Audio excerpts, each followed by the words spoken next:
Oerstead's experiment.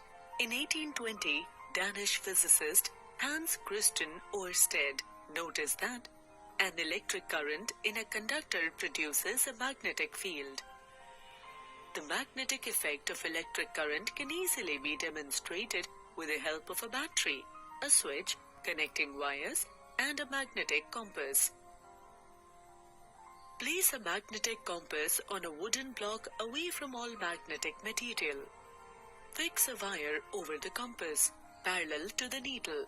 Connect the wire to a battery through a switch. Bring the switch to on position to pass a current through the wire. The compass needle will get deflected and come to rest at right angles to its original position.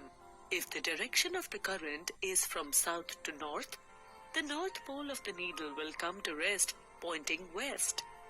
The direction of the deflection will change on reversing the direction of the current in the wire by interchanging the battery connections.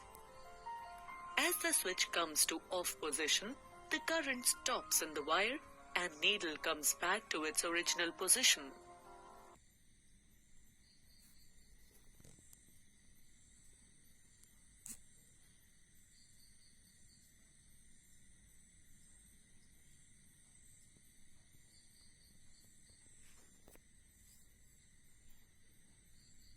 Right-handed screw rule is used to find out the direction of a vector product or cross product of two vectors.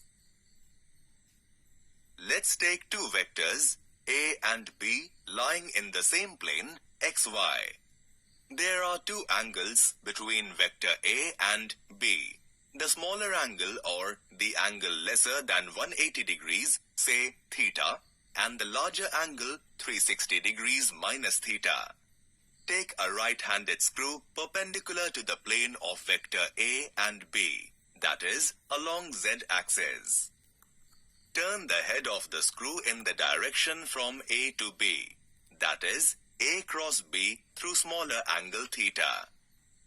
The tip of the screw advances in the upward direction perpendicular to vector A and B, representing the direction of vector C, that is, the vector product of A cross B.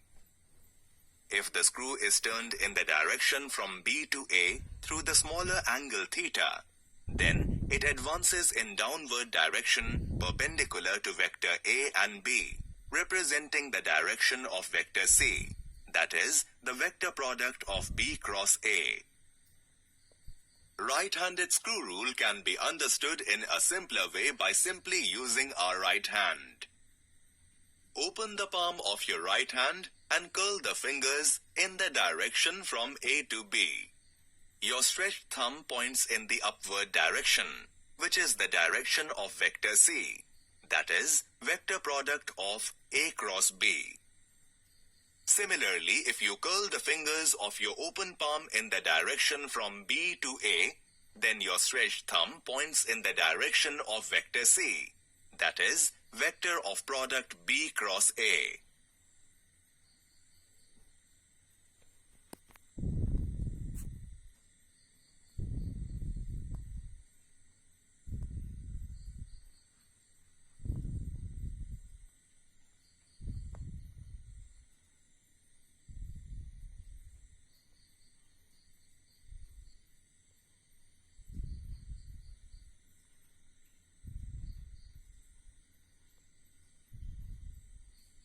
Magnetic field due to current carrying conductor.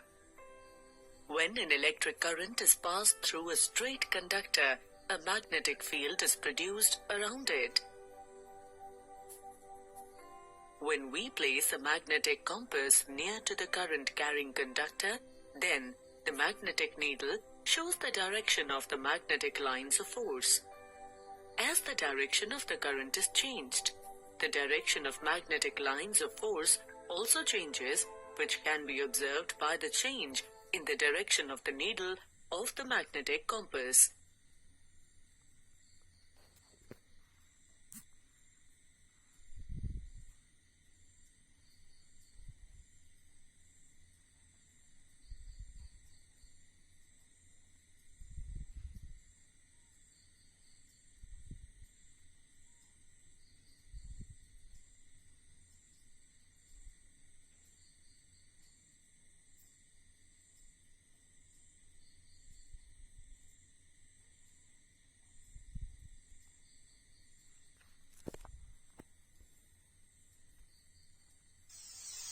cyclotron. A cyclotron is a device used to accelerate positive ions to extremely high velocities by repeatedly subjecting them to very high voltage. This device was designed in 1931 by E.O. Lawrence and M.S. Livingston at the University of California. It uses magnetic field to maintain positively charged ions in nearly circular paths. A cyclotron consists of two hollow metallic chambers that resemble the shape of the letter D and are therefore known as the Ds. The Ds are placed horizontally with their diametric edges parallel and slightly separated from each other. They are enclosed in an evacuated chamber and are well insulated from it. Further, they are connected to a high-frequency oscillator which can produce a potential difference of the order of 10 raised to the power 4 volts at a frequency of nearly 10 raised to the power 7 hertz. A positive ion source is placed in a strong magnetic field produced by two pole pieces, north and south, of a strong electromagnet. Now let us understand how a cyclotron works. A positively charged ion is accelerated into the negative terminal D due to electrostatic attraction.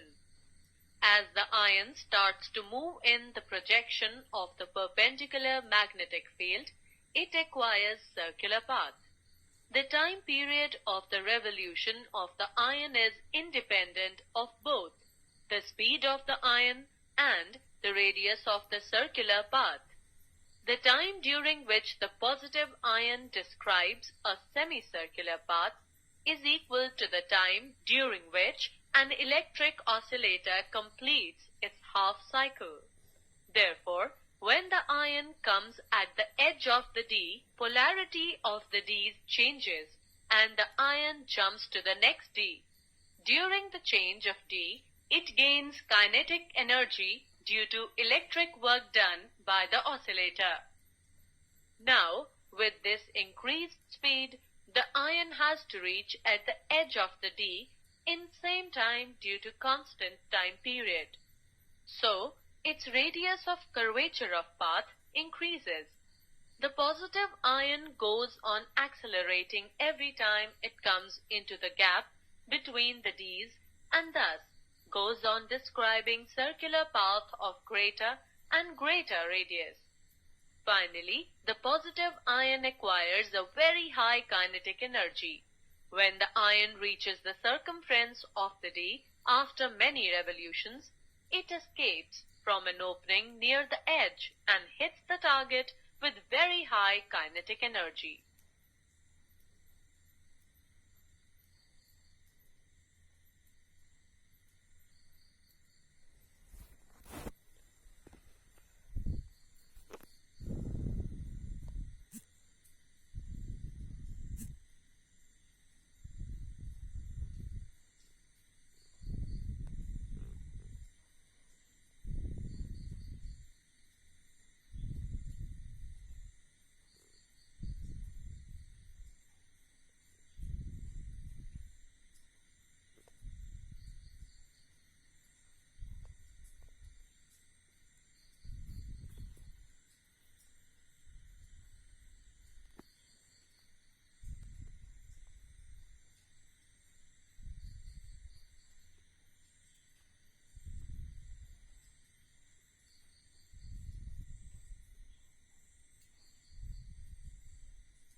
Yes, this is one of the methods to start old generation cars. But nowadays we can start our car by simply turning on the key. Have you ever wondered what makes a car start so easily now? It is a solenoid assembled with the car's starter motor. When the car's key is turned on, a small current from the battery flows through a solenoid assembled with the car's starter motor. On passing the electric current through the solenoid, it gets magnetized and thus causes a plunger to come out, which completes the electric circuit, turning on the starter motor, which in turn starts the car's engine. But what exactly is a solenoid? A solenoid is a long, tightly wound helical coil of conducting wire. As the turns are closely spaced, thus each turn can be considered as a circular loop. A long solenoid means the length of the solenoid is much greater than its diameter. When an electric current is passed through a solenoid, a magnetic field is produced around it. Remember, the wires used for making a solenoid are enameled. That is, these are insulated wires, so that each turn remains insulated from the other turn. But why insulation is so important? It is because for the coil to behave as a solenoid, the electric current should pass through each turn. But if we use a wire without insulation, then the electric current will flow through the shortest path, getting short-circuited, and ultimately the wire will not behave as a solenoid. We just stated that a solenoid produces a magnetic field. Can you think what is the net magnetic field produced by a current-carrying solenoid? As each turn behaves as a circular loop, thus the net magnetic field is the vector sum of the fields due to all the turns. But if we closely observe the pattern of magnetic field lines of a solenoid, then it is found that inside an ideal solenoid, magnetic field lines are uniform and parallel to the solenoid axis. On the other hand, the magnetic field lines outside the solenoid are far apart, and hence field strength is quite weak. Can you think of the reason behind it? When the solenoid is closely observed, it is found that the points near the turns behave almost as a straight conductor, and hence the magnetic field lines produced around them are concentric circles.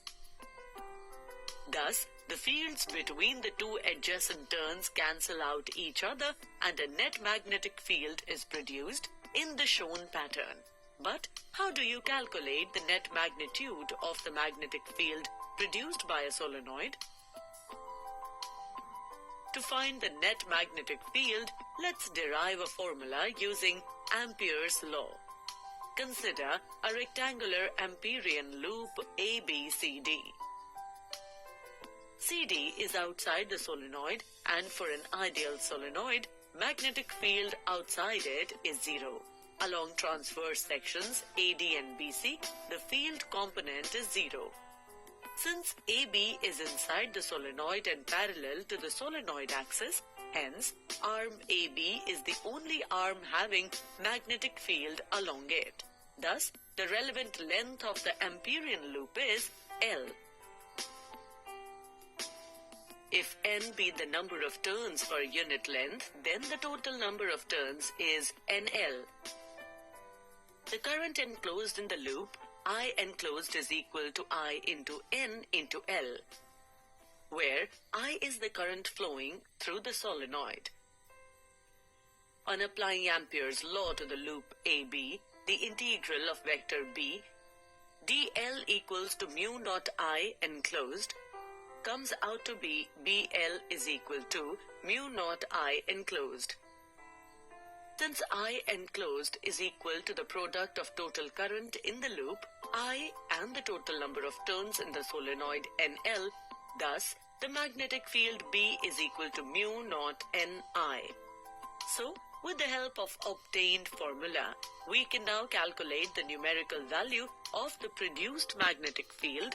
But can we predict the direction of this produced magnetic field? No. Then, how can we do it? The direction of the magnetic field produced by a solenoid is given by the right-hand rule. According to right-hand rule, when we wrap our right hand around the solenoid, with the fingers in the direction of the conventional current, then the thumb points in the direction of the magnetic North Pole. Let's now verify the right-hand rule with the help of an interesting activity. To perform this activity, we need a solenoid, a cylindrical magnet, a battery, and a one-way key. Connect the solenoid with the battery via one-way key. Place the cylindrical magnet with its north pole inside the solenoid. Now insert the plug key. What do we observe? Yes, the magnet gets repelled. But why? The repulsion of magnet suggests that pole of the solenoid interacting with the magnet must be acting as north pole, since like poles repel each other. To check it, let's now apply right-hand rule on the solenoid. Grasp the solenoid with your right hand in such a way that the fingers are curled anti-clockwise, which is the direction of electric current flowing through the solenoid. The thumb points in the direction of North Pole. Thus, right-hand rule is verified. And now, you must have also understood how the plunger inside the solenoid slides to complete the starter motor circuit of pump cars.